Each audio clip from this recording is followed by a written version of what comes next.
Para naman makaiwas sa stress, heto ang ilang hashtag no to stress tips mula sa mga paborito nating Kapuso Stars. Let's watch this.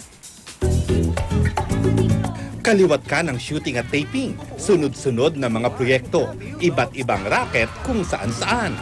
Talagang biyaya kong ituring, pero ang umaapaw na sked na yan, kung sasabayan pa ng mga hater, sino ba naman ang hindi mai-stress? This Fun Friday morning, mismong mga paborito nating Kapuso Stars ang magbibigay ng tips para makaiwas sa stress. May kanya-kanyang paraan ang mga celebrity para mag-relax at iwas worry. May nagtatravel. May namumundok. At ang iba, dinadaan na lang sa sayaw.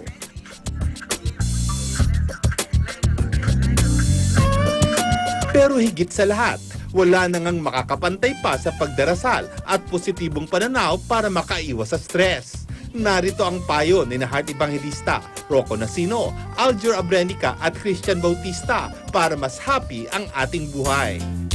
No to stress tip number 1, wisdom. It's about wisdom, kung anong mga natutunan mo, mistakes, and having no regrets, and just letting it affect your character as an individual. No to stress tip number 2, be mature. Kailangan talaga bumago. Through learning. Matured ka na kapag natuto ka na sa mga mistakes mo sa buhay.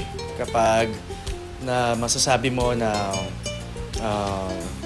sa mga naging decisions mo, may it be right or wrong, natuto ka at mas naging mabuting tao ka. No to stress tip number 3, think. Kung bawat step sa buhay niya ay pinag-iisipan niya na maigi, hindi siya basta-basta tumatalon. Pero syempre, spontaneous pa rin and naniniwala sa gut nila, intuition nila. And no stress tip number 4, respect. Simple.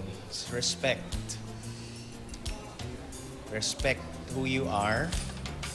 Respect who you work with. Respect your parents. Respect your enemies.